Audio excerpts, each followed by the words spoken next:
So I know I posted some song covers and lyric videos for songs from the Sia film Music, but I haven't really done much to say my actual thoughts on the movie.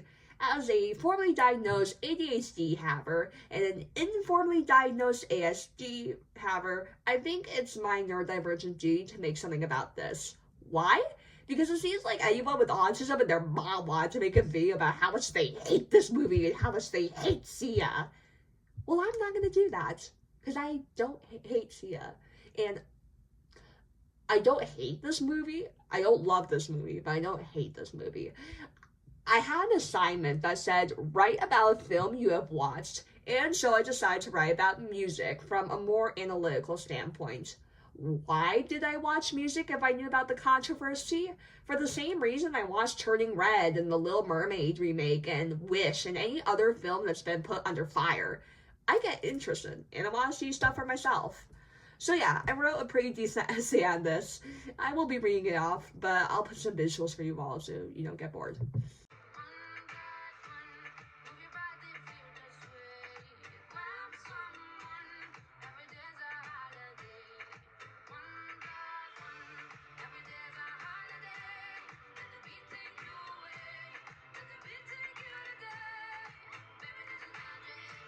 Music, a film by Sia, also known as Life with Music, or just Music, is a musical drama directed and created and costume designed by the singer-songwriter Sia.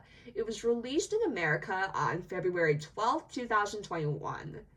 The movie takes place a little after the Hawaii earthquake occurred, as confirmed by a brief mention.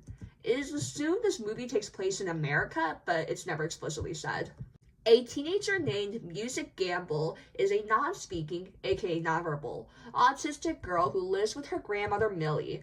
Since Music's mom is dead and we don't learn where the father went because that's just what media likes to do. Living with her grandma shows Music had a rather nice life in a friendly, accepting neighborhood and a good network of people who watch over her and help her remain happy. Her grandmother had established a solid routine with Music and takes very good care of her, but also has gotten Music to a point where she can brush her teeth on her own, get dressed on her own, and even walk around alone. Music and Millie live in a messy, cluttered apartment and don't seem incredibly wealthy, but the two are definitely content in their lives. But of course, in true to main character fashion, Music doesn't get to remain happy. Millie, who is revealed to have become seriously ill, collapses while Music is out on her daily walk around the neighborhood. Music comes home to find her grandmother collapsed dead, and Music panics, and one of her neighbors calls the police. As the police take Millie's dead body away, it's revealed Millie's will leaves Music to her older sister.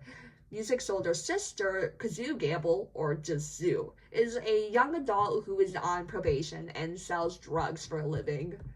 Kazoo shows no interest in caring for Music, knowing Music requires a lot of care, and would rather ransack Millie's house for valuables to sell. Eventually, her sister's other neighbor, Ebo, shows up and offers to help Zoo learn how to care for Music. Though technically he just sort of does it for her, and the help he does provide isn't actually that helpful, although he does give her a very crudely made communication device. After a series of dramatic events spanning over multiple days, including Music having 3 meltdowns, Zoo losing her money before having a relapse, and Music's friend Felix dying, Kazoo eventually decides herself unfit to care for Music, claiming, "I can't even take care of myself," and tries to leave her sister in a care facility, or at least I'm assuming that's what that place was. But Music manages to speak enough to ask her sister not to leave her. After more dramatic events, like crashing a wedding and Zoo's romance with Ebo, Music, Ebo, and Kazoo decide to make themselves a family, and Music's happy life returns, and the film ends with a very colorful song and dance. Technically, the whole film contains lots of songs and dances, which are used to give glimpse into Music's imagination, her current mental state, and her ways of interpreting the dramatic events happening around her. This movie, as well as Sia, immediately went under heavy scrutiny for depicting several, quote, racist and, quote, ableist stereotypes about non-white people, as well as autistic people. One of the biggest complaints was how music was depicted as was considered within the lines of stereotypes about non-speaking ASD people with high support needs. When I first heard about this movie and all the hate it was being given, I didn't really see much wrong with the film based on clips and promos. Aside from the fact that I knew a neurotypical girl was playing a non-speaking autistic character, which of course bothers me, I was ready for the film to be interesting, at least. More interesting than the numerous heartless, careless, boring movies that I had been seeing during that year. This was about a year ago when I saw it. I eventually found a way to watch the film and decide for myself what I thought. Right off the bat, I could see what everyone was talking about. I didn't necessarily agree with every single complaint in all the hate reviews I have seen, but I could definitely understand where they were coming from and at least could confirm that nothing they said was being made up. Aside from everything else that's been discussed repeatedly, I think one of the main reasons people got unhappy was a lot of people misunderstood what this movie was meant to be. Many people seem to be expecting a story centered around music, but instead this film was what Sia said it would be. Her way of acknowledging all the caretakers of people who have autism, as well as being a story about finding your voice and finding your own family. Now, was Sia's way of doing this very messy? Very much so. Several scenes show a superficial understanding of the intricacies of autism. For example, calling music's meltdown seizures, not understanding the importance of routine for someone with autism, and probably worst of all, showing a very unhelpful way to call someone having a meltdown. I think a lot of people miss that Kazu's callous and careless comments about her sister slowly lessened throughout the film, which shows Kazu valuing music as a sister more, but I think this wasn't highlighted enough to make it clear that that's what was trying to happen. It wasn't shown that Zu was slowly understanding her sister more and more, and if not for her callous remarks lessening, this wouldn't have been an inference I made.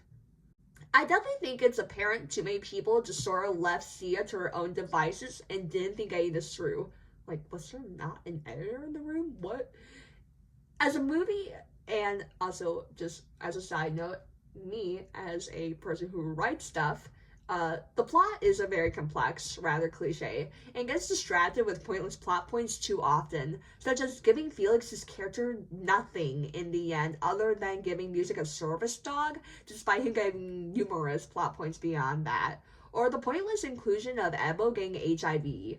In addition to the poor focus, I think the plot points that would have served the story more, such as music coping with the loss of her grandmother, or Kazu's life versus music's life, or Kazu's immaturity, or music accepting Ebo and Kazu into her routine, or the plot point of Kazu's addiction struggles, I think I already said Kazu's immaturity, but I could be wrong, were minimized and so glossed over and so pretty dead that most people probably wouldn't have even noticed these plot points or cared about these plot points that could have put the movie in a much better direction. Another problem is that the film took basically zero consideration of photosensitivity or epilepsy risk, both of which would have made this film difficult to both of which make this film difficult to watch for autistic people, which is kind of ironic. The film was full of super bright visuals and flashing lights, and even I had to wear sunglasses just to watch it. Even neurotypical people were saying the film was a lot on the eyes. Another thing many people point out about this film is that it was overseen by the non-profit organization known as Autism Speaks. A lot of controversy surrounds that group, and I believe that the fact that Autism Speaks was basically over everyone's shoulders as they made this movie shows a lack of attention or just a lack of quality in relation to how much that organization takes into consideration people with autism. In conclusion, Life with Music is not the worst film with the topic of autism ever, but it's definitely not the best. I think all the controversy that drew around this should be used for something good, something beyond trashing on a person who made poor choices or trashing on just any number of things.